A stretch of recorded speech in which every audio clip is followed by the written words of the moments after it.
Mesdames et messieurs, bonsoir. Le recensement de 2014, c'est le quatrième après celui de 1975, celui de 1988 et celui de 1998.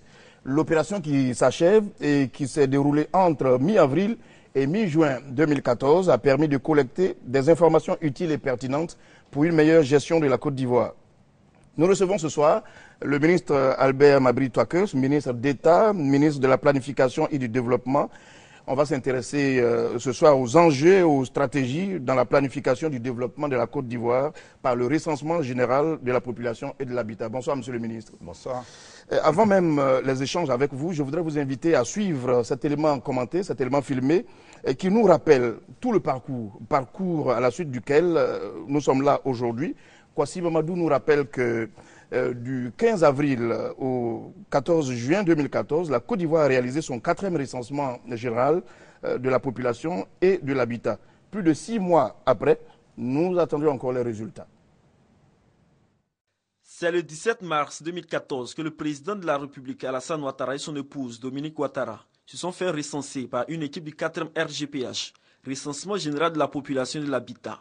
Ils seront imités par des présidents des partis politiques et présidents d'institutions. Un mois plus tard, soit le 15 avril 2014, le territoire national est investi par les 30 000 agents recrutés pour cette opération, la 4e du genre, après celle de 1998. Ces agents ont sillonné tous les ménages des 31 régions de la Côte d'Ivoire, ainsi que des 2 districts autonomes d'Abidjan et celui de Yamoussoukro, tous découpés en zones de dénombrement. Cette opération devrait durer 30 jours. Mais sur le terrain, les agents recenseurs sont confrontés à plusieurs défis, notamment le manque de matériel roulant, l'accessibilité des localités, le manque d'électricité dans certaines localités et l'appel au boycott des partis politiques de l'opposition. Des difficultés qui vont ralentir l'opération.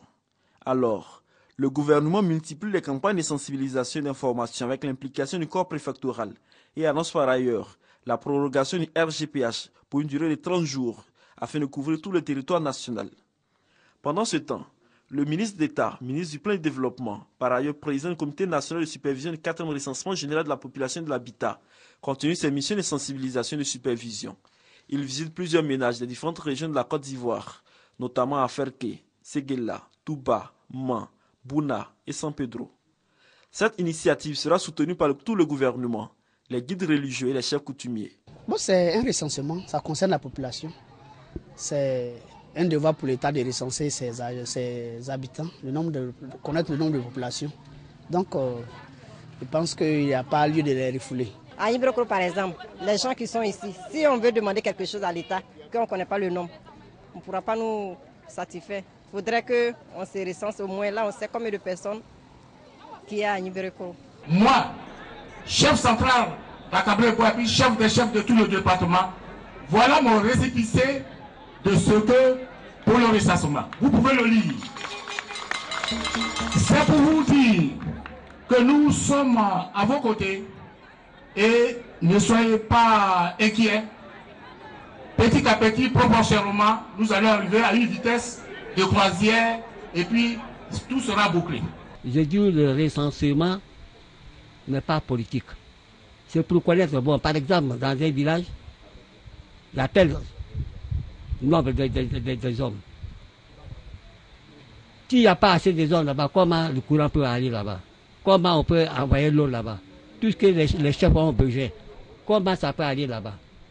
C'est pourquoi on a tenté de faire le recensement. Des actions qui permettront un mois plus tard, soit le 14 juin 2014, de réaliser un taux de couverture d'environ 98%. Une opération qui a coûté plus de 15 milliards de francs CFA. Mais 6 mois après cette opération, les Ivoiriens sont toujours dans l'attente des résultats.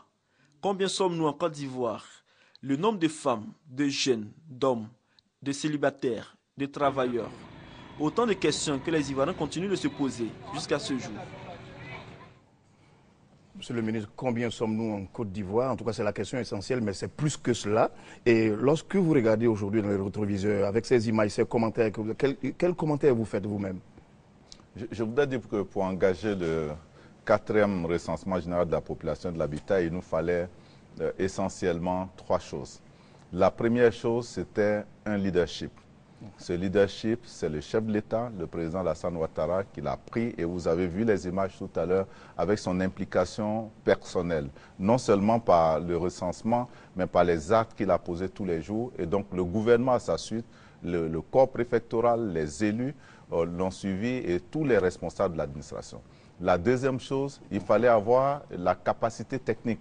Et nous avons la chance d'avoir un institut bien rodé, l'INS, avec du personnel, avec un directeur général, avec un comité technique qui l'accompagnait, qui était prêt, avec des équipes sur le terrain. Et je voudrais donc rendre hommage à tous ces agents.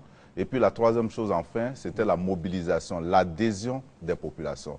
Et à ce niveau, nous sommes allés sur le terrain, mais il y a eu donc tous les guides religieux, il y a eu les partis politiques également, et puis il y a eu tous les leaders communautaires qui se sont impliqués. Et c'est cela que traduit éloquemment les images que nous venons de voir. Je m'en félicite et ici, je voudrais vraiment dire bravo à chacun et remercier le président de la République et tous les Ivoiriens qui ont adhérer à cette opération importante pour notre développement.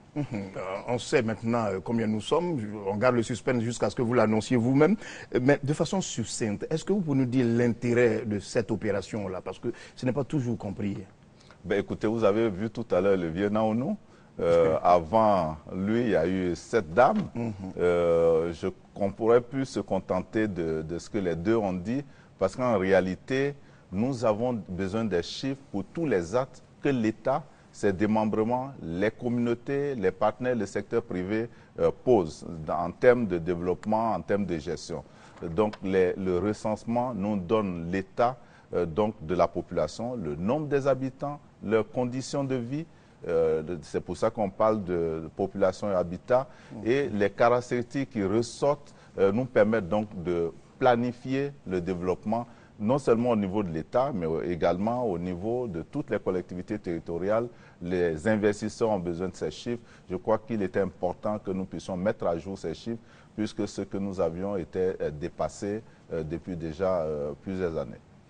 Et puis pourquoi ne pas le dire, au début, lors de la phase de mise en œuvre, il y a eu beaucoup de polémiques, et il y a eu même des fois des personnes qui n'ont pas voulu participer. Comment finalement vous avez réussi à, vous avez procédé pour que l'INS, l'opérateur technique, arrive finalement à consolider tous ces résultats-là? Vous avez vu tout à l'heure le taux de couverture a été annoncé. Il a fallu qu'on se déploie. Nous sommes allés donc jusqu'aux 60 jours réglementaires qui étaient autorisés.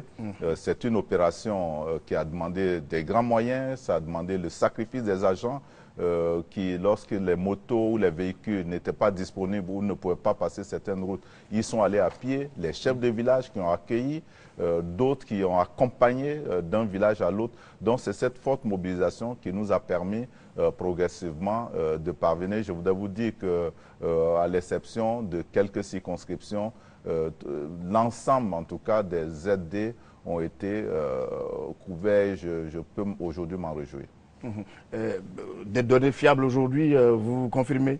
Tout à fait. Des données fiables parce qu'il n'y a pas eu que nous, il n'y a pas eu que l'INS, il n'y a pas eu que les cadres ivoiriens, mais il y a eu les partenaires, notamment l'UNFPA qui nous a accompagnés étape par étape, y compris à l'occasion de l'enquête post-censitaire qui nous permet d'apprécier la qualité du recensement. Et je voudrais vous dire que ce recensement, qui est un recensement de la génération 2000, donc assisté par ordinateur, est un recensement de qualité avec des données fiables reconnues par l'ensemble des partenaires techniques en la matière.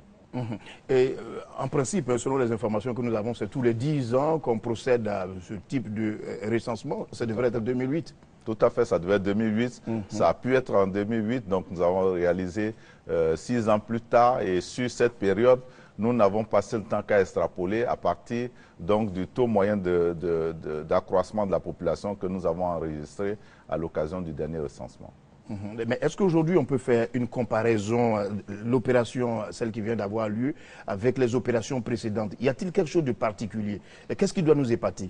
Ce qui a été particulier, donc, c'est la question que je mentionnais tout à l'heure, l'utilisation donc des smartphones, grâce notamment à tous ces partenaires que je voulais saluer ici, le Brésil qui nous en a prêté 22 000, et puis l'implication évidemment de la France également à travers le CDD. Donc nous avons eu des outils techniques qui nous ont permis d'enregistrer les données, de les rapatrier beaucoup plus facilement qu'habituellement et de les analyser. Alors, tout à l'heure, le commentaire disait 6 mois après, nous attendons les résultats. Je voudrais dire qu'avant, c'était 2-3 ans après qu'il fallait avoir les premiers résultats. Là, 6 mois après, nous avons l'essentiel des résultats. Il nous reste maintenant quelques analyses à faire pendant les 6 prochains mois. Mais aujourd'hui, je peux vous dire que nous avons déjà des éléments qui permettent donc d'orienter la politique et d'être des instruments d'aide à la décision. Quand vous dites l'essentiel des résultats, peut-on évaluer quelque peu, quel pourcentage? Ah non, nous avons les résultats en termes de population sur toutes les zones. Ce que je veux vous dire, c'est qu'au cours des 6 prochains mois, nous allons rentrer dans des détails, dans des analyses sur des thèmes précis qui vont permettre après, secteur par secteur, de donner des éléments qu'il faut. Sinon, aujourd'hui, les résultats que nous présentons sont des résultats qui couvrent l'ensemble du territoire et qui ont fait l'objet donc de tout le traitement qui convenait. Je vous assure que je ne peux pas m'empêcher de poser cette question. On parle d'enjeux, de stratégie, mais on parle toujours argent. On peut évaluer quel est le coût global de cette opération, ce 4e recensement? Alors, ce recensement nous a coûté 15 milliards 600 millions à peu près. 15 milliards 600 millions de francs. 15 milliards 600 millions avec évidemment le coût estimatif des PDA qui ont été prêtés par le Brésil. On devait aller au-delà et puis bien entendu tout le reste que l'État y a mis en termes de communication, en termes de moyens de déplacement. J'ai eu des appareils pour me déplacer par voie aérienne sur pratiquement un mois et demi. Tout cela n'est pas évalué, mais en termes d'espèces sonnantes, ça a coûté 15 milliards 600 millions, dont 3 milliards 8 donnés par la France dans le cadre du contrat de désendettement-développement. Le Brésil, c'est techniquement que le Brésil vous a... Le Brésil nous a prêté donc 22 000 smartphones que nous avons utilisés et cet après-midi, nous avons organisé une cérémonie de restitution de ce matériel au Brésil qui va le prêter à d'autres pays. Pour ne pas oublier, dites-nous très nettement les principales sources de financement. Alors, le budget de l'État à titre principal. Ensuite, la France à travers le CDD, 3 milliards 8, une contribution indirecte de l'UNFPA et puis évidemment la contribution du Brésil à travers le prêt des 22 000 smartphones. Le Brésil a été un exemple particulier pour la Côte d'Ivoire. Tout à fait. Le Brésil aujourd'hui en matière de coopération sud-sud est en train d'indiquer la voie, la possibilité que entre les pays du Sud, entre les pays émergents et ceux qui veulent donc accéder à l'émergence comme le nôtre, la coopération peut permettre de réaliser de grandes opérations. Je voudrais saluer cela. D'accord. Monsieur le ministre, là, c'était juste pour avoir une idée des conditions de réalisation de ce 4e recensement. Je voudrais maintenant que nous parlons des résultats. Combien sommes-nous en Côte d'Ivoire? Je suis très pressé de le savoir. Alors, nous allons parler des résultats. Je voudrais dire que nous sommes au 15 mai 2014. Parce que 15 mai 2014. Oui, parce que c'est la date médiane, puisque nous avons fait le recensement sur 60 jours. Donc, au 15 mai, nous sommes 22 671 331 habitants en Côte d'Ivoire. Cette population, évidemment, se décompose selon bien d'autres critères que nous pouvons aborder, si vous voulez. Vous avez dit 22 millions 671 331 habitants. C'était bon de le savoir. Vous voulez détailler autrement? Oui, enfin, juste dire que dans cette population, nous avons 51,7% de femmes contre 48,7 d'hommes. Et je voulais également indiquer que les populations urbaines et les populations rurales sont pratiquement au même niveau, puisque nous avons 51,3 en milieu rural et 49,7 en milieu urbain. Et cette urbanisation, depuis 1975, a progressé. Jusqu'à maintenant, nous sommes allés en 1975 d'un taux d'urbanisation qui était un peu au-dessus de 30%, à un taux d'urbanisation aujourd'hui à presque 50%. Reprenons cela, monsieur le ministre. Vous êtes en train de dire qu'il y a plus d'hommes en Côte d'Ivoire que de femmes? Oui, il y a évidemment plus d'hommes en Côte d'Ivoire que de femmes. Il y a plus d'hommes en Côte d'Ivoire que de femmes, mais nous n'avons pas encore fini les résultats. Quand on rapporte aux Ivoiriens exclusivement, on se rend compte qu'il y a plus de femmes que d'hommes. Ce qui nous fait dire que la main-d'œuvre l'immigration qui se fait à partir notamment des pays voisins est donc une migration masculine, notamment ceux qui viennent à la recherche du travail, etc. etc. Donc quand il s'agit d'Ivoiriens, nous avons plus de femmes que d'hommes, mais quand on rapporte à l'ensemble de la population vivant en Côte d'Ivoire, parce que le recensement ne vise pas que les Ivoiriens, ce n'est pas l'identification, c'est le recensement de tous ceux qui vivent ici avec leur habitat, eh bien, dans ce cas-là, il y a plus d'hommes que de femmes. Et la population rurale égale presque presque égale à la population urbaine, une population urbaine qui est en croissance depuis 1975 et qui arrive maintenant presque à 50%. Alors, parlons de la ville d'Abidjan. La ville d'Abidjan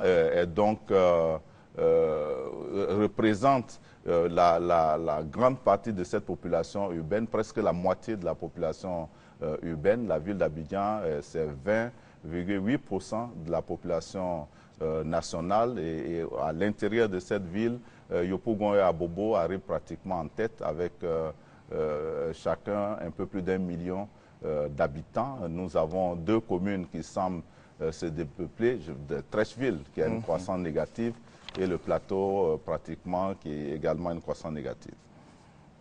Alors, est-ce qu'on peut aussi avoir une idée d'une répartition par nationalité, par exemple?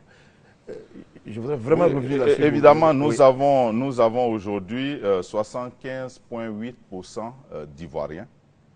Et nous avons donc le reste, les 24,2 qui sont des non-ivoiriens. Alors quand nous allons poursuivre les analyses, on pourra vous dire dans les 24,2 de quelle nationalité sont majoritairement ces étrangers qui vivent ici. Mais pour le moment, je me contenterai de vous dire que les Ivoiriens, c'est un peu plus des 3/4 de la population vivant en Côte d'Ivoire. Ce que je voudrais vous indiquer, c'est que la proportion des étrangers à l'intérieur de notre population est en décroissance.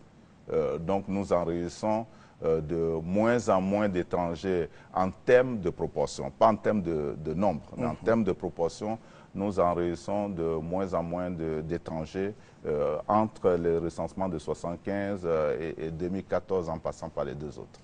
Quelle est l'explication dans l'absolu? L'explication, d'abord, lorsqu'on voit un peu cette proportion des étrangers, on se rend compte qu'il y a eu un moment de pic, c'est-à-dire en 1975, nous étions à un certain potentiel, en 88, ça a augmenté, et puis au recensement de 98, ça a chuté, et on se rend compte qu'évidemment, à un moment donné, la Côte d'Ivoire attirait. Et puis, nous sommes passés par une période difficile où nous attirions moins. Et puis, évidemment, il y a aussi le fait que notre taux d'accroissement permettait donc une reproduction forte au niveau de la population nationale, même si ce taux d'accroissement a également baissé progressivement. Il a aussi baissé le taux d'accroissement. Il a baissé puisque de 4,4% d'accroissement en 1975, entre la période 75-88, nous étions à 3,8 et entre 88-98, nous sommes passés à 3,3. Aujourd'hui, le taux d'accroissement tel qu'enregistré à la suite de ce recensement, c'est 2,6. Donc ça, c'est l'effet d'une politique de planification familiale qui commence à porter, même si on peut remarquer, en allant un peu plus dans les détails, dans les tranches d'âge, que la population jeune représente encore un pourcentage assez important.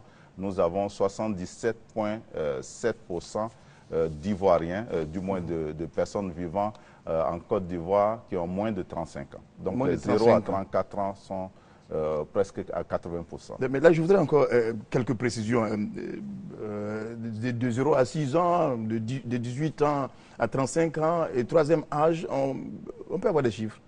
Oui, je peux vous donner des chiffres précis. Nous avons donc, pour tous ceux qui sont à moins de 15 ans, nous avions pour le recensement 2014 9,5 millions de personnes, pratiquement, c'est 41,5% de la population qui a moins de 15 ans.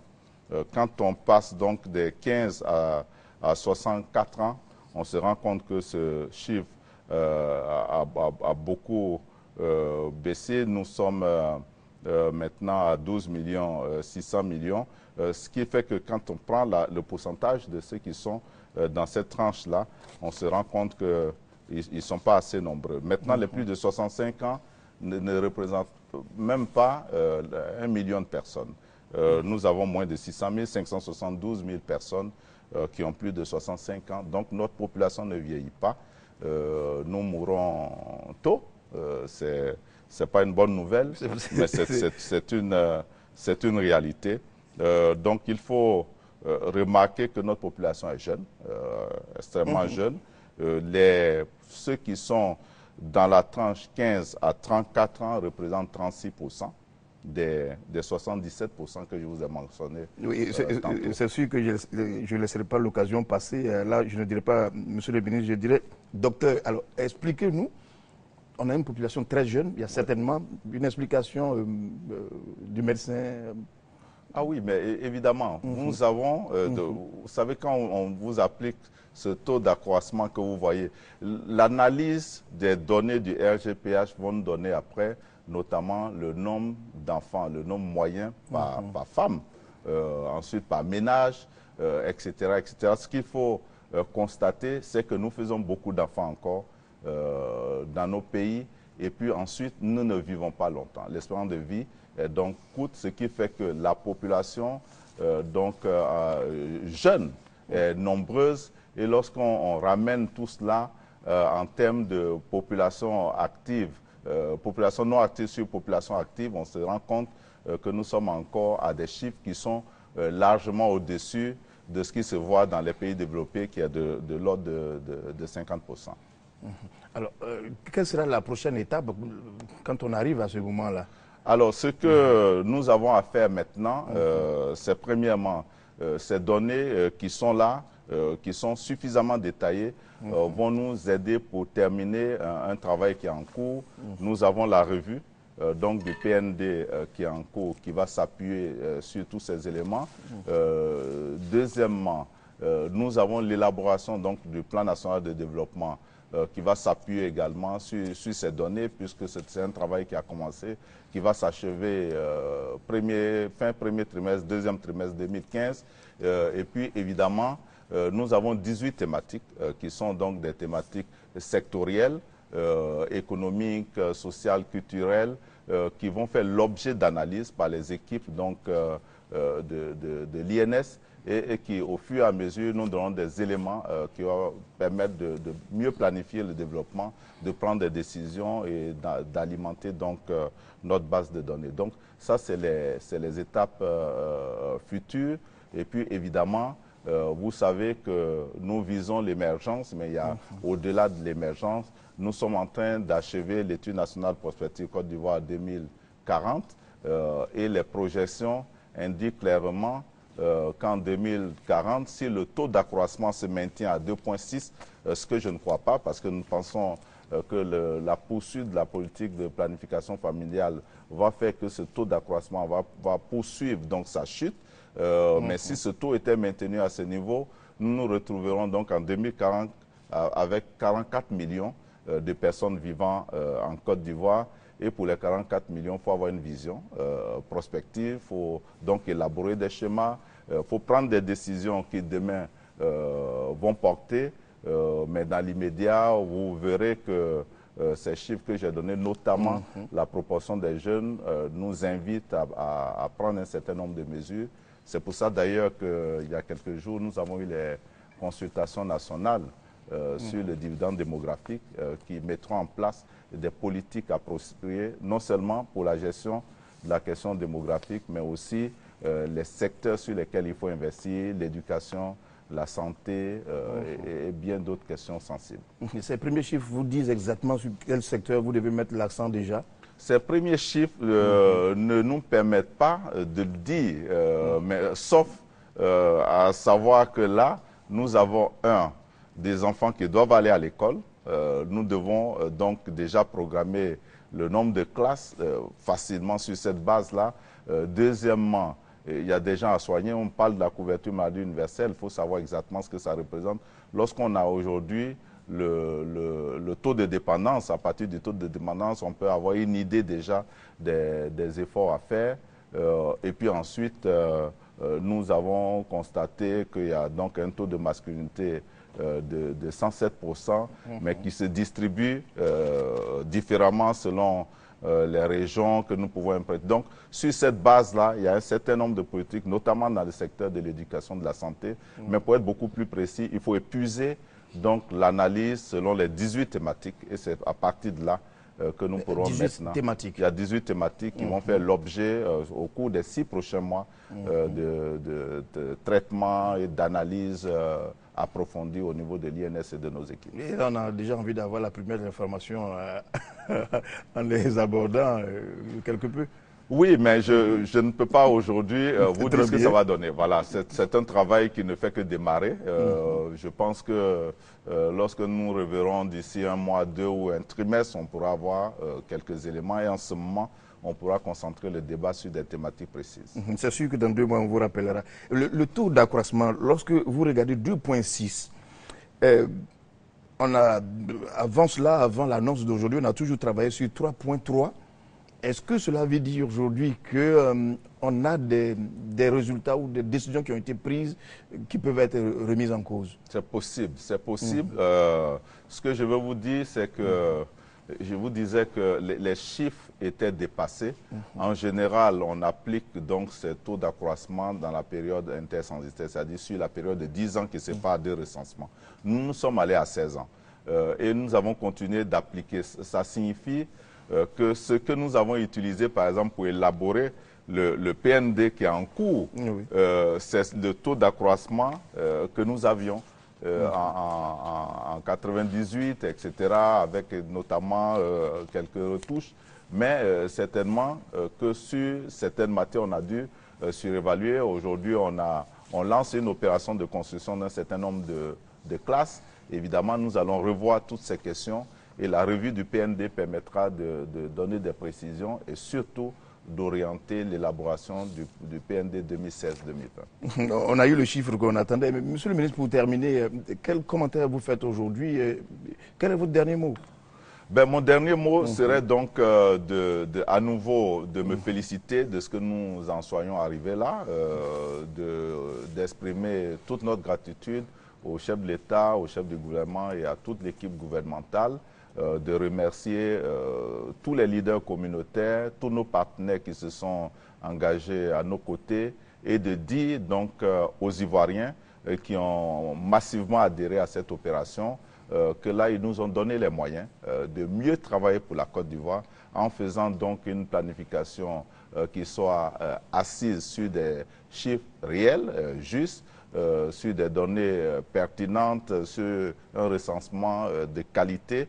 Je crois que c'est une bonne chose pour notre pays, mais également l'ensemble des investisseurs qui depuis maintenant 3 ans nous interpellent auront de la matière. Lorsqu'ils viennent mettre de l'argent en Côte d'Ivoire, ils sauront pour combien de personnes ils investissent et puis ils pourront notamment extrapoler au niveau de la sous-région. Je crois que ce sera également important pour les collectivités, donc les présidents des régions, les différentes communes, même les chefs de village ou les mutuelles des villages qui quelquefois écrivent donc à des partenaires ou à des chancelleries pour demander de l'aide, pourront indiquer exactement pour combien de personnes ils font la demande de châteaux d'eau, pour combien d'enfants ils demandent des classes supplémentaires, pour combien de femmes en âge de procréer on veut une maternité, à quelle distance se trouve cette maternité. Donc c'est une mine d'informations que le RGPH met à notre disposition et cela grâce donc à la disponibilité, à l'engagement des uns et des autres. Je voulais m'en féliciter et dire merci en tout cas à tous ceux qui nous ont permis d'arriver à ces résultats. Nous aussi, on vous dit merci, Monsieur le ministre, d'être venu sur ce plateau. Dès ce soir, vous le savez nettement, nous sommes 22 671 331 en Côte d'Ivoire. Ce sont les résultats préliminaires du recensement général de la population et de l'habitat. L'entretien avec le ministre d'État, ministre de la Planification et du Développement, nous aura permis de comprendre les conditions de réalisation, les premiers résultats et les perspectives que cela nous ouvre sur le recensement 2014. En tout cas, retenez-le désormais, la population en Côte d'Ivoire est de 22 671 331. Merci et bonne soirée.